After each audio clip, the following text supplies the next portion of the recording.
this is your part 3 of reproduction in organisms chapter. So last class में we discussed about the male reproductive system, the female reproductive system. So today we will continue with the next part. Okay.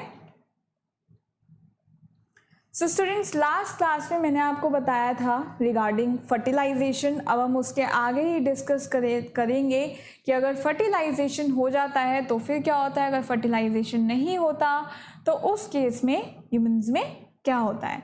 So for sexual reproduction to occur, a male gamete must combine or fuse with a female gamete. As I told you in the last class, तो fertilization को हम define ही कैसे करते हैं? It is the fusion of a male gamete with a female gamete, which results in the formation of zygote. Right?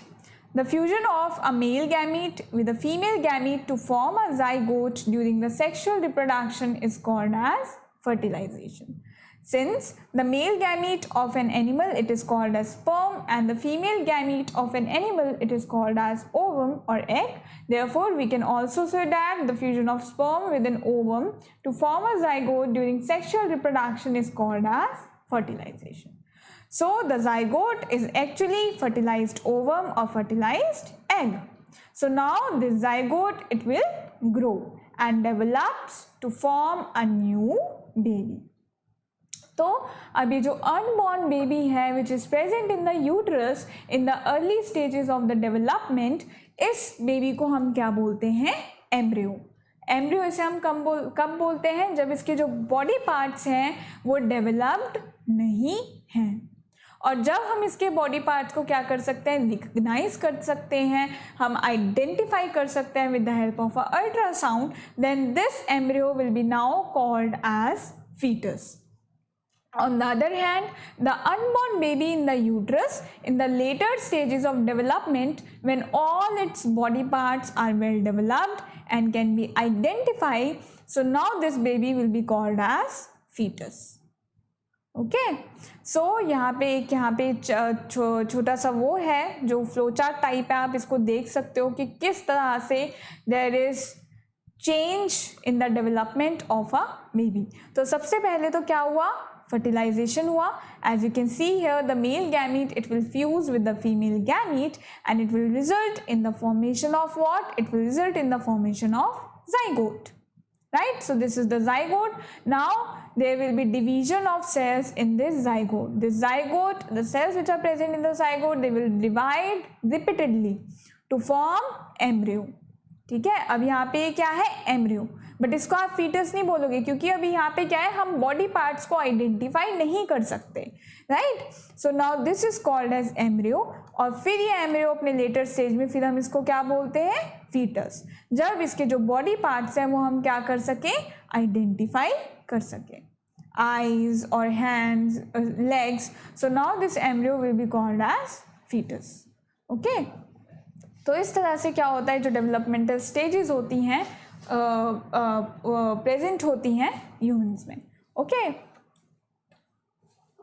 So now we will discuss about development of embryo. तो हम ये stage wise ही पढ़ रहे हैं. ठीक है, अब क्या है? एम्ब्रियो हो गया, फर्टिलाइजेशन हो गया, there is formation of embryo.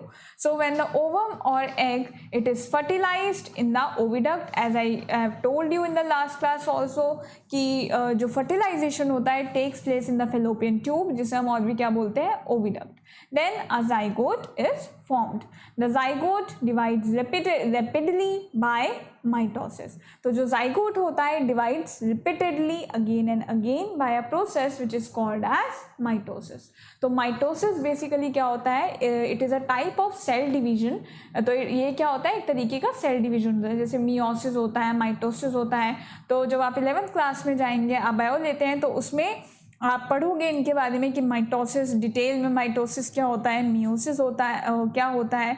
तो फिलहाल आपको ये पता होना चाहिए कि जो जाइगोट होता है divides rapidly by the process of mitosis. तो माइटोसिस क्या है? It is a type of cell division that results in 2 daughter cells, each having the same number and kind of chromosomes as the parent nucleus.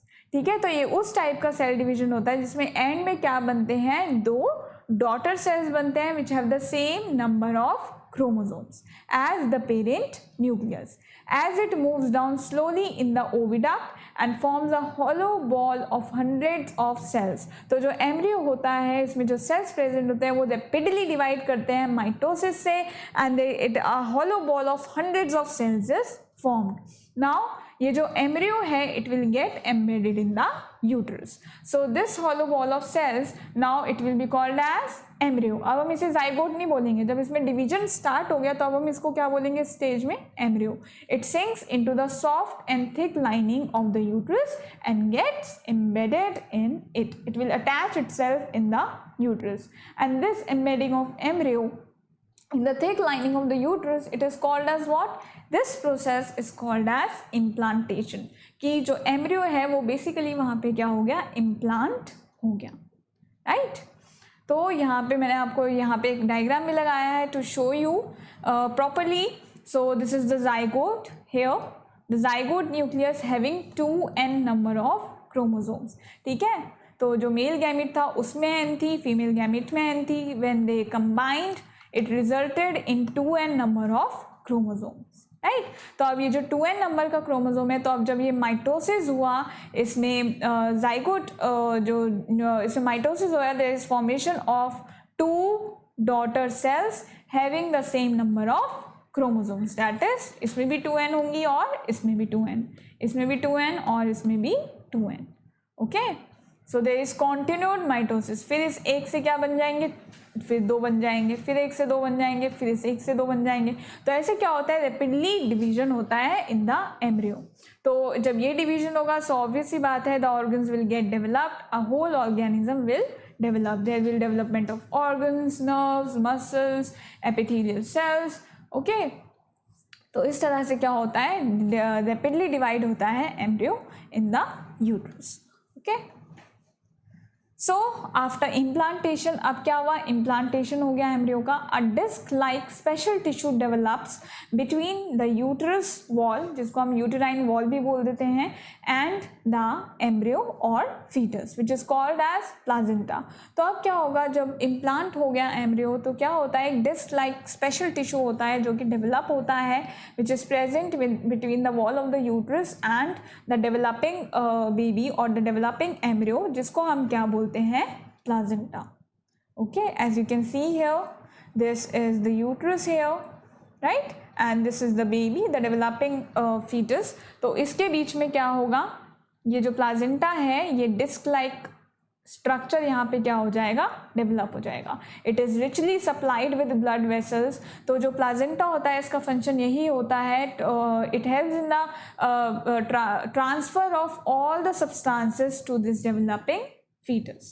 So the fetus is connected to placenta. अब ये fetus connected कैसे है placenta से, via the umbilical cord. ठीक है, so it is a cord like structure which connects the fetus to the mother's body via this placenta. So the fetus is connected to placenta in mother's body through umbilical cord. It is through the placenta that all the requirements of the developing fetus, इतनी सारी requirements हैं, it is developing fetus like nutrition, respiration, excretion, they all are met from the mother's body. ठीक है, तो basically क्या है, this placenta it forms a link between the foetus and the mother's body. ठीक है, और जो भी ट्रांसफर होगा सब्सटेंसेस का वो किसके थ्रू होगा, अम्बिलिकल कॉर्ड के through. In other words the exchange of nutrients, oxygen and waste products between the embryo and the mother takes place through the placenta. Okay, so you can see here you have diagrams in your books also, you can refer from there also. So अब क्या हुआ, there is development of the foetus. तो अब कुछ time period के लिए क्या होता है, फीटस डेवलप करता है until it is ready to come out. So the time period from the fertilization up to the birth of the baby, it is called as gestation. ठीक है, जब फर्टिलाइजेशन हुआ और till the birth of the baby, वो जो time period होता है उसे हम क्या बोलते हैं, gestation period. So the average gestation period in humans, we are discussing about humans, so it is or you can say the average duration of human pregnancy, it is about 9 months. Okay तो जो एक average माना जाता है वो that is 9 months और you can से 38 weeks. तो ये भी जो भी टाइम पीरियड है ये आपको पता होना चाहिए, जैसे एमसीक्यू क्वेश्चन वगैरह होते हैं या फिर जब आप इसको लॉन्ग क्वेश्चन में लिख रहे हैं आंसर को, तो तब आपको ये सारा मेंशन करना होता है। Okay so during the gestation period the foetus grows. तो अब इन 9 मंथ्स में क्या होगा, ऑब्वियस सी बात है, जो एक सिंगल सेल था zygote, it is getting develop into a full baby, full organism with organs. ठीक है, पूरे लेवल ऑफ ऑर्गेनाइजेशन होगा। तो इसको डेवलपमेंट के लिए क्या चाहिए, टाइम चाहिए ऑब्वियसली। सो गेस्टेशन पीरियड में बेसिकली क्या होता है, जो फीटस है it grows to become a baby. So birth begins when the strong muscles, तो अब क्या होगा जब डेवलपमेंट हो गया, so now the baby will come out. So birth begins when the strong muscles in the walls of the uterus they start to contract rhythmically. So this rhythmic contraction of uterus muscles, or you can say uterine muscles, they gradually push the baby out. So there will be contraction of the uterus and the baby, it will come out of the mother's body through the vagina. Okay, इसके बाद finally क्या हो जाएगा, the baby will be born. ठीक है, तो इस तरह से क्या होता है, fertilization के बाद जो बेबी होता है इट इज बॉर्न। तो अब ये जो केस था we discussed when the fertilisation has taken place. ठीक है, तो अब एक केस तो था कि जब फर्टिलाइजेशन क्या है हो गया।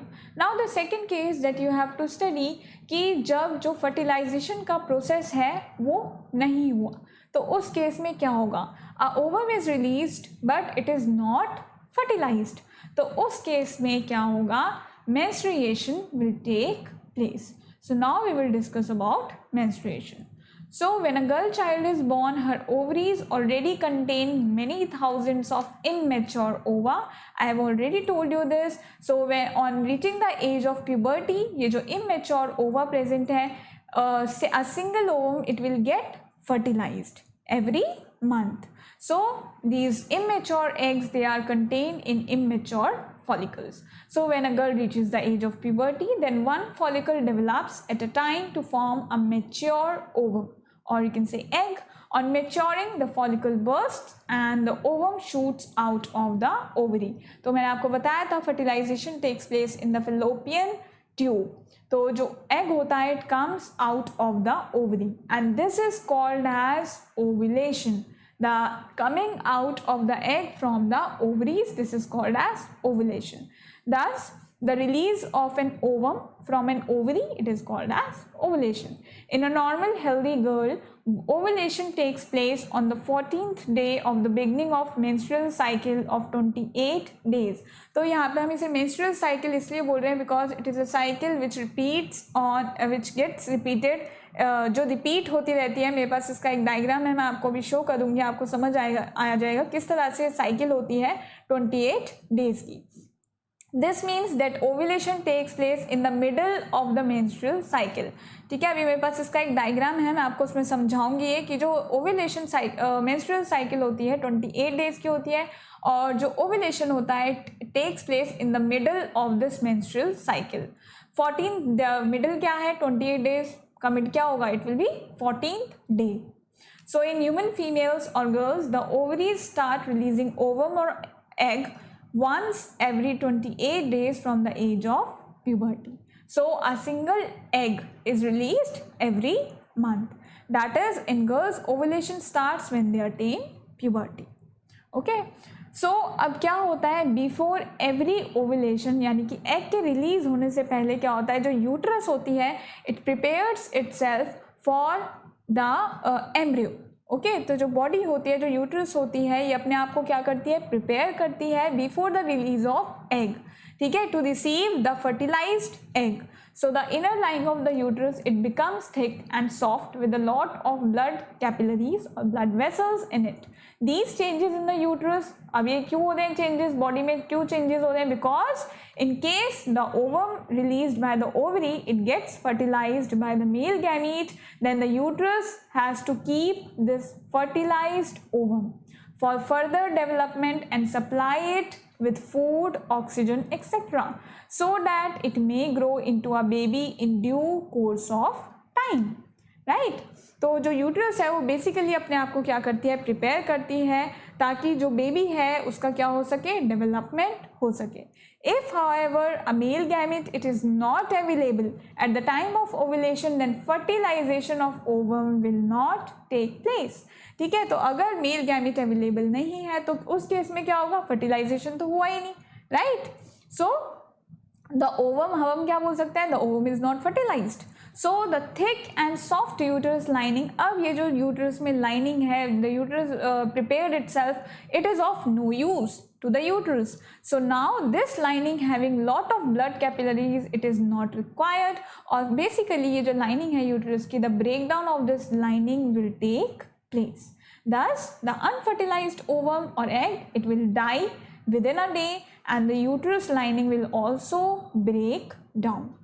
Since the thick and soft uterus lining contains a lot of blood vessels, so the breaking or you can say the word disintegration. अगर आपको और एक proper word use करें हम यहाँ पे, this will be disintegration of the uterine lining. It will obviously बात है, अब क्या होगा, disintegration होगा, it will produce blood along with other tissues, and this blood and other tissue it comes out of the body in the form of bleeding. ठीक है, तो और इसी साइकिल को हम क्या बोलते हैं, मेंस्ट्रुअल साइकिल, और you can say call it as menstruation. So the breakdown and removal of the inner thick soft lining of the uterus along with its blood vessels in the form of vaginal bleeding, it is called as menstrual flow or menstruation. Okay, तो इस तरह से क्या होता है, पूरा menstruation का process होता है.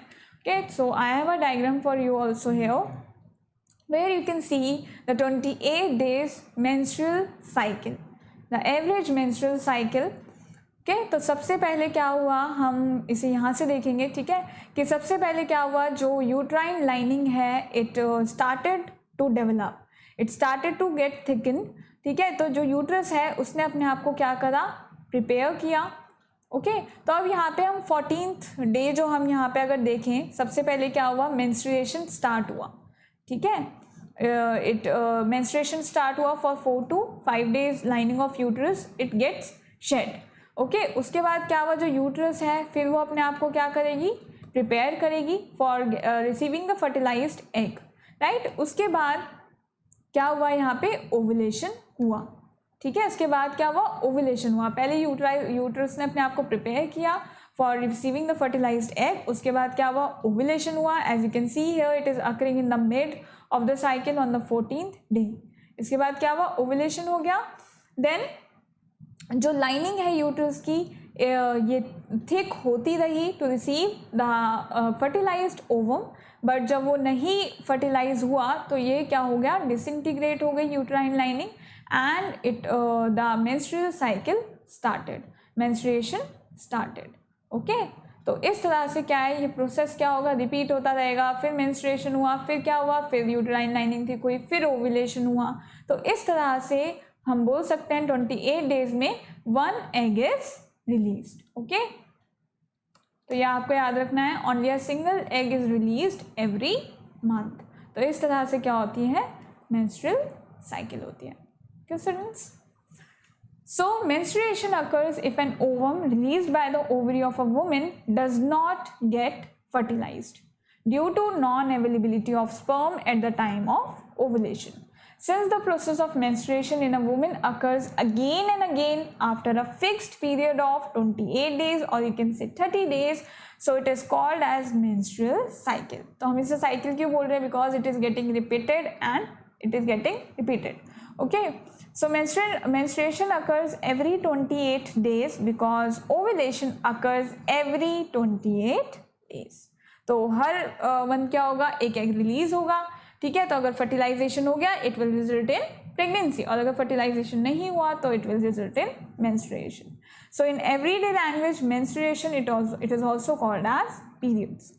सो menstruation stops temporarily when the ovum gets fertilized. तो अगर ओवम फर्टिलाइज हो गया है तो टेम्परेरीली क्या होगा, जो मेंस्ट्रुएशन है वो क्या हो जाएगा, स्टॉप हो जाएगा. क्योंकि अब क्या है, वो जो एम्ब्रियो है it needs to be developed. Okay, This is because in this case the thick and soft lining of the uterus containing lot of blood vessels is needed for the growth and development of the fertilized ovum or fertilized egg cell to form a baby. So menstruation restarts after the birth of the baby, and when the baby is born, then again this process will get started. So now you can see here in the image also the thick lining, as I told you in the last slides. This is the thick lining which developed during the before the time of ovulation, and when ovulation jab nahi hua, so this lining it will get shedded, right? So most of the lining in the is shed in the menstrual flow. Then this process will get repeated. Okay. So अब हम menstruation के बारे में discuss कर रहे हैं. So there are two terms also which you should know regarding these, that is menarche and menopause. So menarche basically क्या होता है, आपने अपनी 8th class में भी पढ़ा होगा. So menarche, the first menstrual flow, it is called as menarche. So the first menstruation or menstrual flow which begins at puberty when the girl or woman is around 10 to 12 years of age, the first occurrence of menstruation at puberty, it is called as menarche. So menarche is, we can say that menarche is what? It is the beginning of the reproductive life of a girl. So it is the beginning of the reproductive life. In other words, menarche is the time from which a girl, it becomes capable of having a baby. So अब क्या होता है, एक तो menarche हुआ, जब क्या हुआ, beginning हुई reproductive life की. Menstruation, इसके बाद क्या होता है, menopause. So menstruation stops permanently when a woman reaches the age of about 45 to 50 years. So with the permanent stoppage of menstruation, यानी कि अब क्या होगा, the ovum will be not released. ठीक है, अब fertilization नहीं हो सकता. So a woman loses her ability to bear children, or you can say she becomes infertile. This permanent stoppage of menstruation in a woman, it is called as menopause. कि जो menstruation है उस पर क्या हो गया, it is a pause on the reproductive life of a woman. So menopause occurs in women at the age of 45 to 50 years. ठीक है, तो अब हम क्या बोल सकते हैं, reproductive phase कहाँ से कहाँ तक था. So we can say that the reproductive phase, it started from menarche and it stopped on menopause.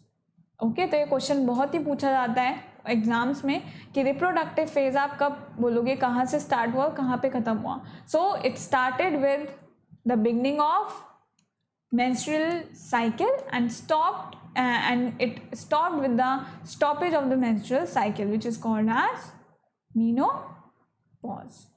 Okay. So now we will discuss about, अब हमने क्या पढ़ा, फर्टिलाइजेशन के बारे में पढ़ा, मेंस्ट्रुअल साइकिल के बारे में पढ़ा. तो क्या है स्टूडेंट्स, अब हमारा जो इंडिया है इसकी जो पॉपुलेशन है, as you know it is very very huge, right. So what comes here is birth control methods. तो जो अब इंडिया है इसकी इतनी पॉपुलेशन है, तो अब जितने ज़्यादा लोग होंगे उन्हें उतने क्या पड़ेगी, उतना ही आपको लैंड चाहिए होगा, उतना ही क्या होगा, फूड रिक्वायरमेंट बढ़ेंगी.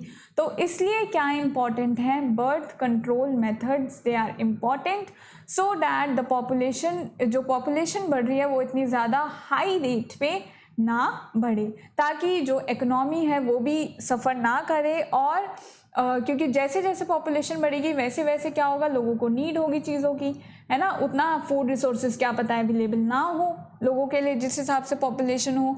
सो now we will discuss about birth control methods by which we can control the number of births. So the prevention of pregnancy in women by preventing. So अब हम कैसे प्रिवेंट करते हैं प्रेगनेंसी इन वुमेन, कैसे prevent कर सकते हैं, by preventing the process of fertilization which is the fusion of the male and female gamete. तो जब हम फर्टिलाइजेशन प्रिवेंट कर सकेंगे तो क्या होगा, pregnancy it will get prevented. It is called as, and this is called as contraception, the prevention of fertilization. And any device or chemical drug which prevents pregnancy in women, it is called as a contraceptive. और कोई भी ऐसी device या फिर drug जो pregnancy को क्या करे, प्रिवेंट करे in women, it is called as a contraceptive. So all the birth control methods can be broadly divided. अब ये जो बर्थ कंट्रोल मेथड्स हैं इनको हम डिवाइड कर सकते हैं 3 कैटेगरीज में, barrier methods, chemical methods and surgical methods. Okay, तो हम एक एक करके क्या करेंगे, डिस्कस करेंगे इन मेथड्स को। So the first method that we have is barrier method, कि हम क्या कर रहे हैं, we are making a barrier, ताकि जो फर्टिलाइजेशन का प्रोसेस है वो हम क्या कर सकें, प्रिवेंट कर सकें। So in barrier method of preventing pregnancy, तो हम बैरियर मेथड में क्या करते हैं, we make use of physical devices. So some physical devices they are available such as condoms and diaphragm which can be used. So condoms they are used by males and diaphragm it is used by females. So basically males में क्या होता है, they are used as a protective covering on the penis, and diaphragm it is used by female by putting it into the vagina or to cover the cervix. So it is condom as well as diaphragm, it prevents the sperms from meeting the ovum or egg by acting as a barrier between them. So an important benefit in the use of this method, it protects a person from the STDs. ठीक है, STDs के बारे में हम अभी discuss करेंगे।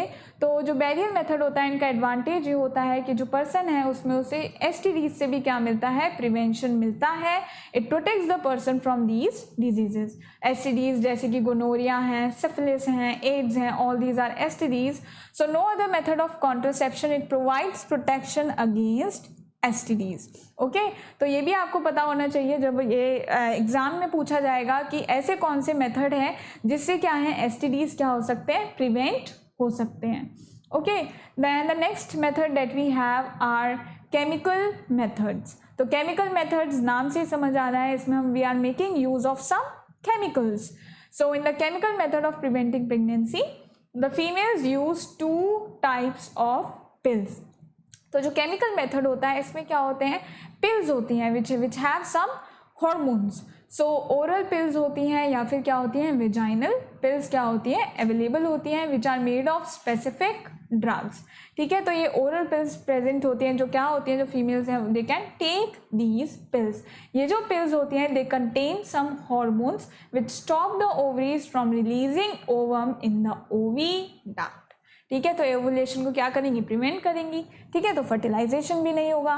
सो oral pills को हम और भी क्या बोलते हैं, ओरल कॉन्ट्रासेप्टिव्स, क्योंकि ये क्या है, ओरली ये ली जाती है। जैसे हम पिल्स लेते हैं ओरली, ये उस तरह से ली जाती हैं। सो this is a very effective method of preventing pregnancy so long as the pills are taken at the right time. Some women however do experience unpleasant side effects on taking oral pills because they change the hormonal balance in the body. तो जो oral pills होती हैं they basically contain some hormones which are required for ovulation. तो ये उसके opposite hormones इसमें present होते हैं ताकि ovulation ना हो, but इसके क्या है, these are basically pills and they have some side effects also. So it is important that the women on pills they have regular checkups with their doctor. And then we have vaginal pills also, they contain some chemicals which are called as spermicides. जैसे क्या होते हैं, pesticides होते हैं, insecticides होते हैं ना, जो इंसेक्ट्स को प्रिवेंट करते हैं, पेस्ट को प्रिवेंट करते हैं। सिमिलरली वेजाइनल पिल्स में क्या प्रेजेंट होते हैं, स्पर्मिसाइड्स विच किल्स द स्पर्म्स। ठीक है, तो इस तरह से केमिकल मेथड्स होते हैं।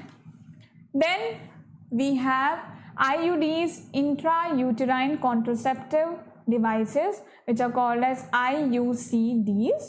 So the use of intrauterine contraceptive device called as copper T, it is very effective. So copper T basically क्या होता है, it is placed inside the uterus. ठीक है, इसलिए हम इसको क्या बोलते हैं, intrauterine. इसको हम कहाँ प्लेस करते हैं, inside the uterus. It is put in by doctor or trained nurse. So IUCD or copper T prevents the, ये क्या prevent करती है, it prevents the implantation of fertilized egg in the uterus. ठीक है। अब जैसे फर्टिलाइजेशन हो भी गया तो फर्टिलाइजेशन के बाद क्या होगा, इम्प्लांटेशन होगा, और ये जो कॉपर टी है ये यूट्रस में इसको इम्प्लांट नहीं होने देगी।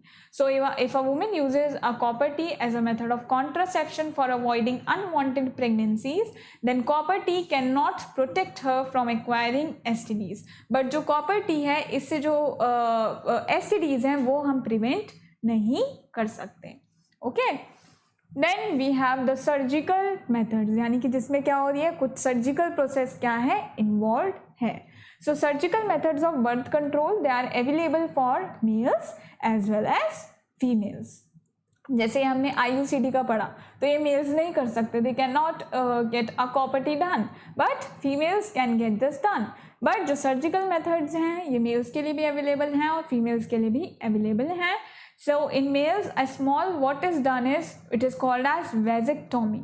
So a small portion of the sperm duct which is vas deferens जिससे sperm क्या करते हैं, travel करते हैं, it is removed by surgical operation and both the cut ends are ligated or tied properly. तो जो vas deferens है आप डायग्राम में देखना, it is removed and then जो दोनों ends हैं ट्यूब के they are tied properly. So this prevents the sperms from coming out.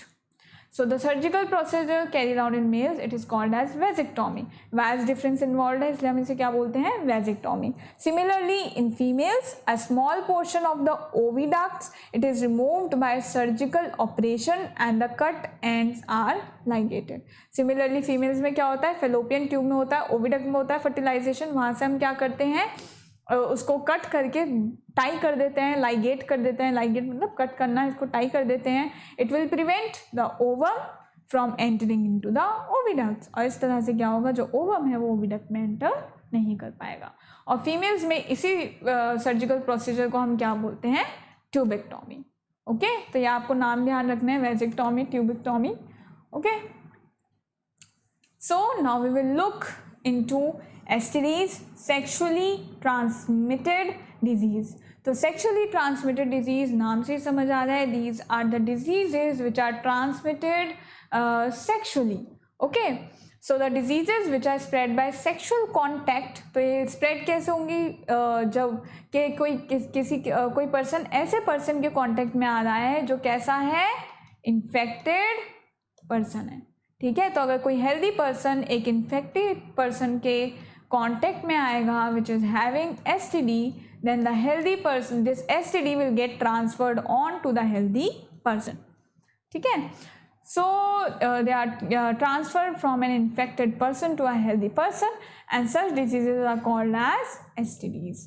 Thus a healthy person can get STD by making sexual contact with an infected person.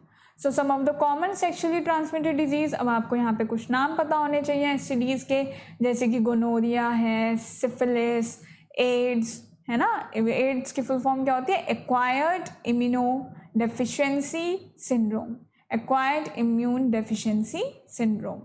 So gonorrhoea and syphilis की अगर हम बात करें, अब obvious सी बात है disease है तो यानी कि इसके पीछे क्या है, कोई पैथोजन है, कोई माइक्रोब है ना। तो यानी कि जो गोनोरिया और सिफिलिस है उसका जो पॉजिटिव माइक्रोब है वो क्या है, बैक्टीरिया है। So the bacteria which cause these disease spread through sexual contact with an infected person.